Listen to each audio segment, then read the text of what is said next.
नमस्कार, news India देख रहे हैं आप। मैं हूं आपके साथ नीतू गुप्ता। उत्तराखंड की खबरों की शुरुआत करेंगे। उत्तराखंड के मुख्यमंत्री पुष्कर सिंह धामी को देश के सबसे हैंडसम मुख्यमंत्री का खिताब मिला है। न्यूज एरिना इंडिया की तरफ से देश के 4 राज्यों के मुख्यमंत्रियों के लिए सर्वे करवाया गया था। सर्वे में उत्तराखंड के मुख्यमंत्री पुष्कर सिंह धामी, आंध्र प्रदेश के मुख्यमंत्री जगन मोहन रेड्डी, गोवा के मुख्यमंत्री प्रमोद सावंत, इसके अलावा पंजाब के मुख्यमंत्री भगवंत मान को इस कैटेगरी में रखा गया था। इसी को लेकर कैबिनेट मंत्री सतपाल महाराज का कहना है कि ये हमारे लिए गौरव और फख्र की बात है। पाँव में डाल दो।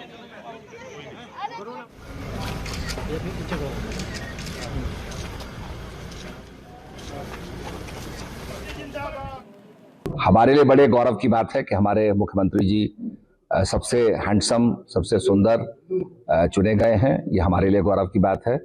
और वो एक काला टीका जरूर लगाएं, क्योंकि कहीं नजर न लग जाए, तो निश्चित रूप में नजर उतारी जानी चाहिए। और यहाँ पर देवभूमि के अंदर आपको पता है, जो पहाड़ों में रहने वाले लोग होते हैं वो देवता समान होते हैं, बड़े सुंदर होते हैं। तो ये हमारे लिए बड़े फख्र की बात है और बड़े गौरव की बात है। मतलब सुंदरता का विषय जो है वो क्या कंपनी ने किन मापदंडों के आधार पर सुंदरता का विशेषण किया है। हमारा मापदंड तो जो है सुंदरता है कि घर घर में जिन लोगों ने वोट दिया है, जिन लोगों ने नहीं दिया है, उनकी समस्याओं का समाधान करना ही सुंदरता है। आज से 50 साल पहले प्रदेश में नमक भी नहीं मिलता था।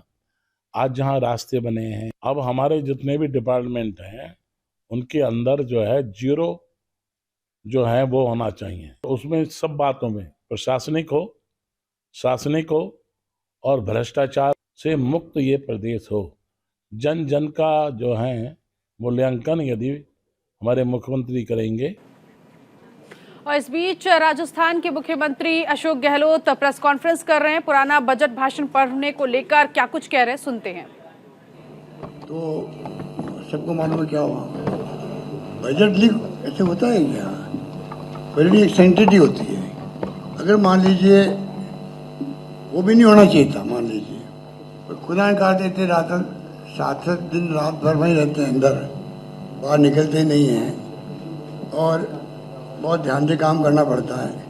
उसमें मान लीजिए कोई पेज आ गया गलती से, वो ठीक कर लिया, मैंने खुद ने सॉरी फिर उस पर निकल लेना है। जैसे मैं मेरी स्पीड रोकी, मैंने सॉरी, वो बाद में रिपीट किया, तो फिर ये हंगामा की जरूरत क्या थी? मैंने तो जैसे ही रोका मैं पढ़ते हुए स्पीच को, उस पर मैं सॉरी, मतलब क्योंकि बजट पढ़ रहा है और रोकना पड़ रहा है, तो उसको लेके बात का बतंगड़ बनाया गया बिना मतलब। और इनकी दिल्ली में जो है बीजेपी वाले, वो मैंने सुना वही लग गए पैर से बात करने के लिए, इनके हाईकमांड वाले लोग। ये तो इनकी स्थिति है। इनको मालूम था कि बजट शानदार आएगा। पूरे राजस्थान, इनका जो हल्ला करने का जो मकसद मैं बताऊं क्यों है, मकसद सिर्फ ये था, इस बार बजट के प्रस्ताव जो आने वाले थे उसका प्रचार बहुत हो गया राजस्थान, तो उससे तो बात हो गई। एक तो लोग उम्मीद भी बंदी, पता नहीं क्या आएगा, और एक जिज्ञासा बढ़ गई। तो आज गांव गांव में लोग बैठे हुए थे। हम लोगों ने व्यवस्था करी, बजट को सब सुने, यूनिवर्सिटी के अंदर सुने, कॉलेज में सुने, गांव गांव में सुने, लोग सब बैठे हुए थे। इनको मालूम था वो बैठे हुए हैं, उन तक मैसेज नहीं जाए। हमने तो इसलिए बैठाया कि जो हम लोग बोलेंगे और गांव वाले खुद सीधा सुनेंगे, आम जनता सुनेगी, तो आगे जो टाइम लगता है 6 महीने का पहुंचाने का, बजट की घोषणाओं को गांव गांव पहुंचाओ, घर घर पहुंचाओ, विज्ञापन दो, सब करें। उसकी बजाय आप पहले दिन से मालूम पड़ जाएगा कि हमारे लिए योजना घोषणा हुई है। तो उधर उत्तराखंड के मुख्यमंत्री पुष्कर सिंह धामी ने सड़कों पर प्रदर्शन कर रहे बेरोजगार परीक्षार्थियों को विश्वास दिलाते हुए कहा कि राज्य सरकार युवाओं के साथ कोई भी अन्याय नहीं होने देगी। सीएम धामी ने कहा कि जैसे ही राज्य सरकार को भर्ती परीक्षाओं के पेपर लीक का पता चला, वैसे ही हमने भर्ती परीक्षाओं को दोबारा कराने का निर्णय लिया ताकि छात्रों के साथ कोई अन्याय ना हो सके। इसके साथ ही परीक्षा में लगने वाले शुल्क को राज्य सरकार ने माफ कर दिया। सीएम धामी ने यह भी कहा कि हमारी सरकार पूरी तरह से छात्र छात्राओं के साथ है और हम सभी छात्र छात्राओं से निवेदन करते हैं कि वो प्रदर्शन छोड़ परीक्षाओं की तैयारी में लग जाए और अपने भविष्य पर ध्यान दें।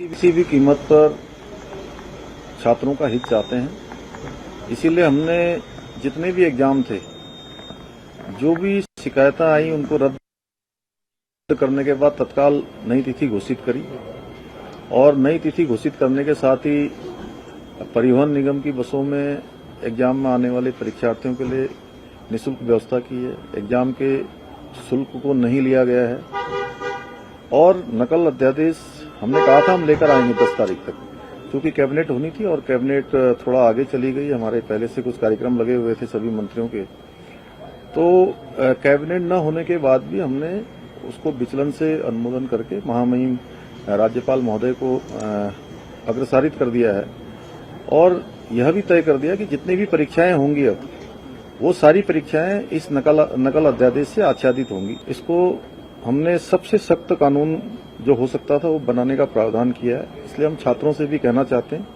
कि हमारे छात्र छात्राएं, बेटे बेटियां सभी को मैं विश्वास दिलाता हूं कि वो किसी भी ऐसे उस पर न जाएं कि अन्यथा उनको जो है जो परीक्षाएं होने वाली हैं उनकी तैयारियां करें, उन तैयारियों में लग जाएं और सभी परीक्षाएं पारदर्शी होंगी, निष्पक्ष होंगी।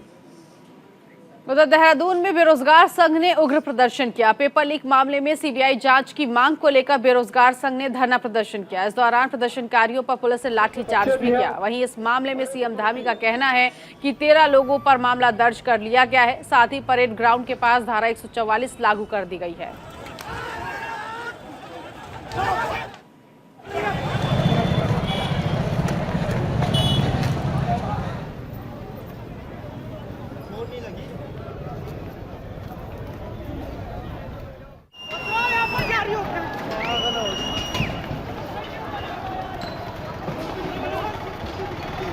के बच्चे भी हैं, बड़े बुजुर्ग भी हैं। अभी भी प्रदेश का युवा यहाँ पर डटा हुआ है और तमाम सहयोगी, कोई सामाजिक संगठन, कोई राजनीतिक दलों के लोग जो भी आए हैं उनका भी स्वागत है। और मेरा अपने समर्थकों से निवेदन है, जो बेरोजगार संघ के समर्थक हैं उन लोगों से निवेदन है कि आपके समर्थन में, हमारे समर्थन में यदि कोई सामाजिक संगठन का व्यक्ति आ रहा है, कोई राजनीतिक दल का व्यक्ति आ रहा है तो उनका भी आप स्वागत करिए, उनके साथ बिल्कुल भी अभद्रता न करिए। और अब ये मैं मैसेज आपको देना चाहता हूँ। कोतवाली सिटी। उधर देहरादून से खबर मिल रही है, जहां बेरोजगार युवाओं पर हुए लाठीचार्ज के बाद राज्य में सियासत गर्मा गई। आम आदमी पार्टी ने बीजेपी सरकार का पुतला फूंककर बेरोजगार युवाओं पर लगे मुकदमे को वापस लेने की मांग की। आम आदमी पार्टी का कहना है कि जिन लोगों को भी पुलिस हिरासत में लिया गया उनको सरकार तत्काल प्रभाव से बाहर करे। वहीं आम आदमी पार्टी के प्रदेश संगठन समन्वयक ज्योत सिंह बिष्ट के नेतृत्व में सरकार का पुतला फूंककर विरोध दर्ज किया गया है। दे न सके जो वो सरकार निकम्मी है। शासन मुर्दाबाद, सरकार बंद करो। कल की घटना ने 1994 2 अक्टूबर के रामपुर तिराहे की याद दिला दी, जब उत्तर प्रदेश में मुलायम सिंह की सरकार थी और हम राज्य आंदोलन की लड़ाई लड़ रहे थे। लेकिन राज्य बनने के 23 साल बाद अगर हमारे बेरोजगार नौजवानों जो शांतिपूर्वक आंदोलन कर रहे थे उनके साथ इस ढंग की बर्बरता धामी सरकार ने दिखाई, पुलिस ने दिखाई, तो ये शर्मनाक घटना है। और इस ढंग का अत्याचार करके सरकार अपने कुकर्मों और अपने पापों को जो दबाने का प्रयास कर रही है, तो उत्तराखंड के राज्य के बेरोजगार नौजवानों के साथ आम आदमी पार्टी से लेकर और इस राज्य का हर वो जागरूक नागरिक जो चाहता है कि इस राज्य के बेरोजगारों का भविष्य सुरक्षित रहे, वो इस आंदोलन में शिरकत करेगा। मैं देख रहा था कि जिला प्रशासन से लेकर के सरकार धारा 144 लगा करके दमनकारी रवैया अपना रही है, बातचीत का रास्ता बंद कर रही है, बेरोजगारों को जेल में बंद कर रही है। हमारी मांग है कि बेरोजगारों के साथ न्याय किया जाए। उत्तराखंड में पेपर लीक मामले को लेकर विरोध प्रदर्शन लगातार जारी है। प्रदेश की अलग अलग जगहों से छात्रों के प्रदर्शन की तस्वीरें सामने आ रही हैं। 3 तस्वीरें अब आपको दिखाने जा रही हैं। ये 3 तस्वीरें देखिए देहरादून, चमोली, पिथौरागढ़ की, जहां उग्र प्रदर्शन हुआ है, जिनमें सरकार के खिलाफ छात्रों की नारेबाजी के साथ ही उनका गुस्सा भी देखा जा रहा है। युवाओं ने सरकार के खिलाफ जमकर नारेबाजी की तो कुछ जगहों पर सरकार का पुतला भी फूंका। मौके पर पहुंची पुलिस ने युवाओं पर लाठीचार्ज किया है। तो जमकर पेपर लीक मामले को लेकर विरोध प्रदर्शन किया गया। हालांकि इस पूरे मामले को लेकर सरकार की तरफ से कहा गया है कि किसी भी शुल्क के साथ ये परीक्षा नहीं होगी, निःशुल्क ये परीक्षा एक बार फिर से कराई जाएगी और इस तरह के प्रदर्शन में छात्र शामिल ना हो, ये आग्रह सीएम की तरफ से किया गया।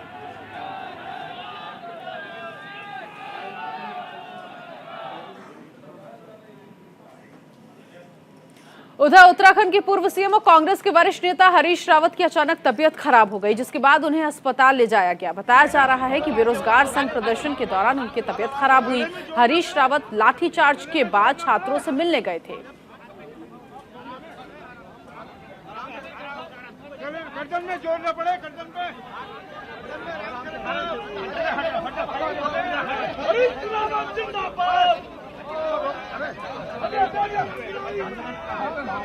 आराम से भैया, आराम से भैया, आराम से। देहरादून में पेपर लीक मामले में प्रदर्शन कर रहे युवाओं पर हुए लाठीचार्ज पर पूर्व राज्य मंत्री राजेंद्र शाह ने धामी सरकार को आड़े हाथों लिया। उन्होंने कहा कि युवा लगातार सरकार से मांग कर रहे हैं कि उन्हें रोजगार दिया जाए, लेकिन जो पेपर हो रहे हैं वो नकल माफिया की भेंट चढ़ रहा है। जब छात्र सीबीआई से जांच कराने की मांग कर रहे हैं तो उन पर लाठीचार्ज किया जा रहा है।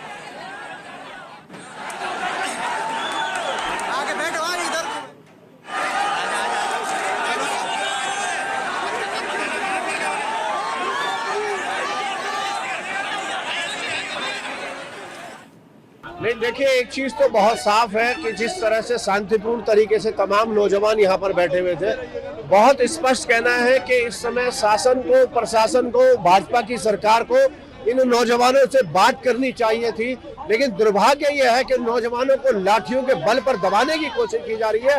ये अच्छा संकेत नहीं है। मैं कहना चाहता हूँ मुख्यमंत्री धामी जी की, देखिए, इनसे वार्ता कीजिए, इनको आश्वासन दीजिए। इनकी एक मांग है कि सीबीआई जांच होनी चाहिए। क्या दिक्कत है? उधर पेपर लीक मामले में प्रदर्शन कर रहे युवाओं पर पुलिस ने लाठीचार्ज किया, जिसको कांग्रेस के प्रदेश अध्यक्ष करण माहरा ने गलत बताया। उन्होंने कहा कि बेहतर होता कि सरकार छात्रों से सीधे बात करती और छात्रों की मांग पर विचार कर पूरे मामले पर सीबीआई जांच कराती। करण माहरा ने यह भी कहा कि पहले ही दिन में कांग्रेस सीबीआई जांच की मांग कर रही है ताकि मामले में आरोपी का जल्द से जल्द पता चल सके। कुछ लोग जो है आपके बीच से ही अभी पथराव किए। नौजवान और नवयुवतियों का ये आक्रोश बिल्कुल जायज़ है और हम भी पहले दिन से कह रहे थे कि सीबीआई जांच हो और हाईकोर्ट के सिटिंग जज की देखरेख में जांच होनी चाहिए। और जांच एजेंसीज़ पे हमको शंका थी क्योंकि स्टेट की जांच एजेंसीज थी, और जिस तरीके से एस राजू ने ये आरोप लगाया था कि सफ़ेद पोस्ट नेता मुझे रोक रहे हैं जांच करने से, उससे ये साफ लग रहा था कि कुछ सफ़ेद पोस्ट नेताओं का संरक्षण इन अपराधियों को है।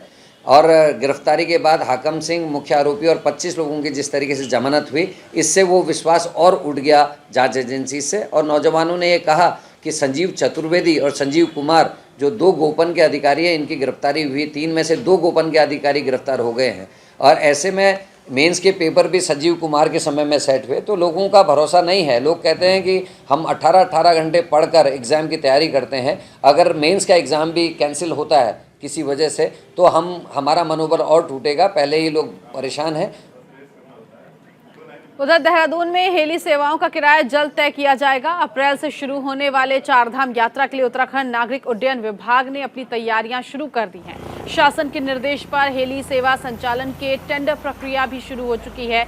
इस टेंडर प्रक्रिया में सभी हेली कंपनियां 3 साल के लिए अनुमानित किराया बताएंगी। बता दें, प्रदेश में हर साल 4 धाम यात्रा के दौरान केदारनाथ हेमकुंड साहिब के लिए हेली सेवा संचालित होती है।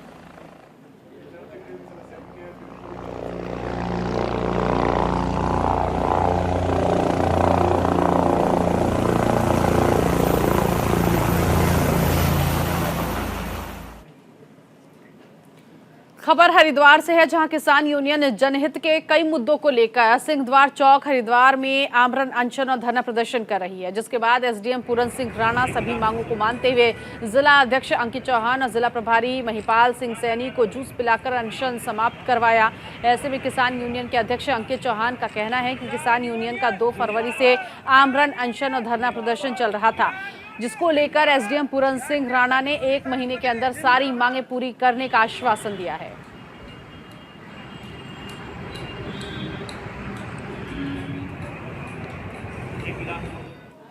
जैसे कि आप सबको पता ही है कि हमारा 2 तारीख से आमरण अनशन और धरना प्रदर्शन सिंहद्वार चौक पर चल रहा था किसान यूनियन द्वारा। तो एसडीएम साहब ने हमारी सारी मांगे रिटर्न में हमें आश्वासन दिया है और रिटर्न में दी हैं कि वो 1 माह के अंदर अंदर हमारी सारी मांगे पूरी करेंगे। हमारा स्पष्ट है, हमने एसडीएम साहब को दोबारा से बोल दिया था कि 30 दिन के अंदर अंदर हमारी मांगे नहीं पूरी होती तो 31वें दिन फिर हम चौक पे बैठेंगे। तो आप संतुष्ट हैं इस मांगों से? जी बिल्कुल, उन्होंने लिख के दिया है हमें कि एज पर लॉ जो भी उचित कार्रवाई उनके ऊपर बनेगी दोषियों के तो करेंगे। हमें प्रशासन पर पूरा विश्वास है। अगली खबर भी हरिद्वार से ही मिल रही है, जहां जिले में लगातार अवैध खनन का मामला सामने आ रहा है। मामले में शिकायतों पर जिलाधिकारी विनय शंकर पांडे ने सख्त निर्देश दिया, जिसके बाद खनन अधिकारी प्रदीप कुमार और रेखा आर्य के नेतृत्व में राजस्व विभाग की टीम ने भोगपुर में अवैध खनन को लेकर निरीक्षण किया, जहां उन्हें दुर्गा स्टोन क्रशर के पीछे खुदाई किया गया गड्ढा मिला, जिसमें अवैध खनन किया गया था। इसको लेकर स्टोन क्रशर स्वामी पर 36 लाख रुपए का जुर्माना लगाया गया। ऐसे में जिला खनन अधिकारी का कहना है कि अवैध खनन की सूचना मिलने पर भोगपुर इलाके में कार्रवाई की गई, जिसमें एक स्टोन क्रशर के पीछे गड्ढा खोदकर अवैध खनन किया जाता था।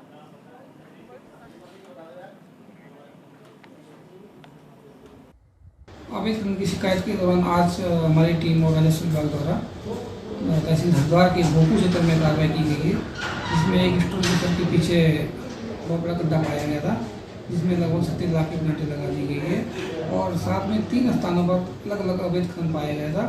जिस भूमिधर की भूमि होगी उसकी पैमाइश कर दी गई और उन्हीं को पेनल्टी लग जाएगी। अवैध खनन की कार्रवाई लगातार चालू रहेगी। उधर धर्म नगरी हरिद्वार में सैकड़ों की संख्या में धर्मशाला होटल हैं, जिनमें से अधिकतर होटल बिना पंजीकरण के संचालित किए जा रहे हैं। पंजीकरण को लेकर जब जिला पर्यटन अधिकारी सुरेश यादव से बातचीत की गई तो उन्होंने बताया कि 384 होटल सराय एक्ट पंजीकरण में थे, लेकिन 2015-16 में इस एक्ट को समाप्त कर दिया गया था। अब उत्तराखंड यात्रा व्यवसाय पंजीकरण नियमावली लागू की गई है। इस नियम के तहत कई प्रक्रियाएं ऐसी हैं जिनको ऑनलाइन स्वीकृत करना बहुत ज़रूरी है। उन्होंने ये भी कहा कि हरिद्वार में जिन होटलों का पंजीकरण नहीं हुआ है उनको नोटिस भेजा जाता है, उसके बाद 10,000 का जुर्माना लगाकर प्रति दिन के हिसाब से वसूला जाता है। पहले जो है सराय पंजीकरण चलता था, वो 2017 से 16 से वो निरसन हो गया, समाप्त हो गया। अब हमारी उत्तराखंड पर्यटन यात्रा व्यवसाय पंजीकरण नियमावली 2014 संशोधित 2016 लागू है, जिसके तहत कुछ मूलभूत अभिलेख हैं जिनका ऑनलाइन अपलोड करना बहुत ज़रूरी है। यहाँ पूर्व में 384 होटल सराय एक्ट में थे, जिनके फायर के एनओसी न मिलने के कारण हम अपनी साइड में उनका ऑनलाइन पंजीकरण नहीं कर पा रहे हैं। एक थोड़ी से यहाँ की भौगोलिक और भूमि की स्थिति के अनुसार दिक्कत है। हरिद्वार के ज्वालापुर थाना क्षेत्र के बहुचर्चित मुस्लिम फंड घोटाले में पुलिस ने आरोपी अब्दुल रज्जाक सहित 2 लोगों को गिरफ्तार कर जेल भेज दिया। बता दें, मुस्लिम फंड में 65 खाता धारकों के सोने के गहने हरिद्वार के जिला राज्य सहकारी बैंक के लॉकर में रखा गया था। फिलहाल पुलिस ने 2 आरोपियों को गिरफ्तार कर लिया। आरोपियों की निशानदेही पर पुलिस ने 65 तोला सोना बरामद किया है। पुलिस रिमांड के दौरान अब्दुल रज्जाक ने कुछ और लोगों के पास सोना रखे होने की बात कही थी। पुलिस के मुताबिक जल्द ही उन लोगों को भी नोटिस भेजा जाएगा। और उसकी जो प्रॉपर्टी है वो तो जब्त करी जाएगी और जो मुस्लिम फंड है मुस्लिम फंड के नाम से धोखाधड़ी और जालसाजी की गई थी। इसमें अभियुक्त को कल से 24 घंटे के पीसीआर पे लिया गया था। अभियुक्त के निशानदेही पर 65 तोला सोना बरामद हुआ है। उसको बाद न्यायालय थाना में रखा जाएगा। अभी उसके द्वारा इतना बताया गया है कि कुछ और पैसा था जो उसने कुछ लोगों को गिरवी रख रखा है, तो उन लोगों को हमारे द्वारा नोटिस भेजा जाएगा। हो सकता है शीघ्र ही वो पैसा भी हमें बरामद हो, क्योंकि ये एक मुस्लिम फंड है। इसमें इनके पास सारी डिटेल्स होती थी, किस किस से कितना क्या पैसा इसके द्वारा लिया गया है। तो उसी पर्ची के हवाले से लोग जिनका पैसा होगा वो न्यायालय में अपना जो भी है डॉक्यूमेंट रखेंगे, उसके आधार पर न्यायालय द्वारा जो भी आदेश किया जाएगा उस आधार पर इसका निस्तारण किया जाएगा। अभी तक मुख्य जो 3 आरोपी थे उनकी गिरफ्तारी हो चुकी है। 2 का नाम अभी प्रकाश में है, वो फरार चल रहे हैं। हमारी टीमें लगातार दबिश और इनके ठोर ठिकानों का बारे में पता करने का प्रयास कर रही है। हरिद्वार के कावड़ मेले को लेकर जिला प्रशासन अवैध अतिक्रमण पर कार्रवाई कर रहा है। बता दें कि 18 फरवरी को महाशिवरात्रि है, जिससे पहले कावड़िए गंगा जल भरने हरिद्वार पहुंच रहे हैं। जिले में नगर निगम के बनाए गए पिंक वेल्डिंग जोन के बाहर किए गए अतिक्रमण को जिला प्रशासन की तरफ से हटवाया गया। सख्त हिदायत दी गई कि अगर अवैध अतिक्रमण किया गया तो कार्रवाई की जाएगी। ऐसे में सिटी मजिस्ट्रेट अवधेश कुमार का कहना है कि जिला अधिकारी के निर्देश है कि महाशिवरात्रि के पहले बड़ी संख्या में कावड़िए आते हैं। इसी को देखते हुए सड़क के दोनों ओर से अवैध अतिक्रमण को जल्द से जल्द हटाया जाए।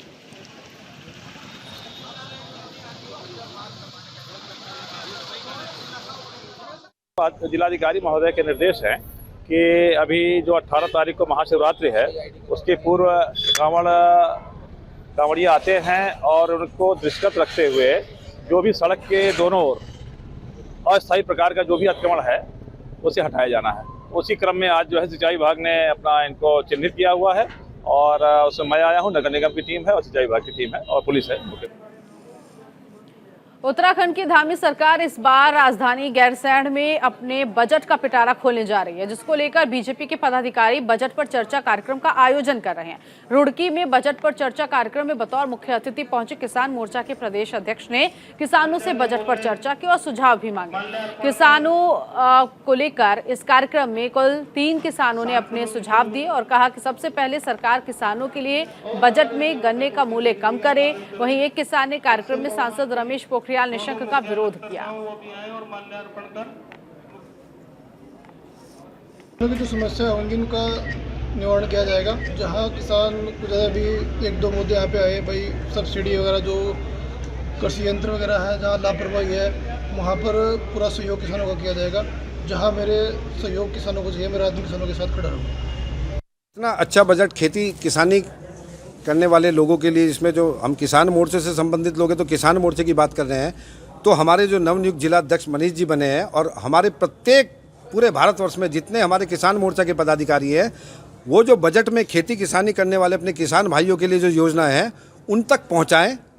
उन तक जब वो पहुँचाएँगे तो हमारी केंद्र और राज्य सरकार की योजना का समुचित लाभ वहाँ तक पहुँचेगा। और पहले दिन से 2014 से जो माननीय नरेंद्र मोदी जी जब से प्रधानमंत्री बने, उनका यही एक सपना है कि हमारे भारत का जवान और हमारे भारत का किसान जो इस देश की रीढ़ है, इनका जीवन कैसे समृद्धशाली हो, खुशहाली हो, कैसे इनकी आय दोगुनी हो, उसी लक्ष्य को निर्धारित करते हुए आज हमारे कृषि बजट में इतना जो उन्होंने बढ़ावा दिया है, तो मैं माननीय प्रधानमंत्री को, माननीय वित्त मंत्री निर्मला सीतारमण को हृदय की गहराई से अपने किसान मोर्चा की ओर से बधाई देता हूँ। चमोली से खबर मिल रही है, जहां देवाल विकासखंड में बिजली उत्पादन कर रही हाइड्रो पावर कंपनी के खिलाफ लोगों का गुस्सा फूट पड़ा। दरअसल डैम साइट पर अवैध रूप से खनन कर निकाले जा रहे खनिज को लेकर लोगों में गुस्सा है। स्थानीय लोगों का आरोप है कि हाइड्रो पावर कंपनी अवैध खनन से सरकार को सालाना लाखों का चूना लगा रही है। इसके साथ ही लोगों का यह भी कहना है कि सोशल वेलफेयर के नाम पर मिलने वाले फंड का हाइड्रो पावर कंपनी दुरुपयोग कर रही है।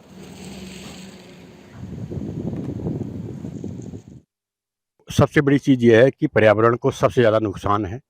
जो हमारी नदियां हैं और उस नदी में जो है हमारे यहाँ का सवाड़, लोसरी, फल्या गाँव, वोलुंगरा, कांडे, बोनबेरा, इनका जो शमशान घाट है उस शमशान घाट भी वंचित है।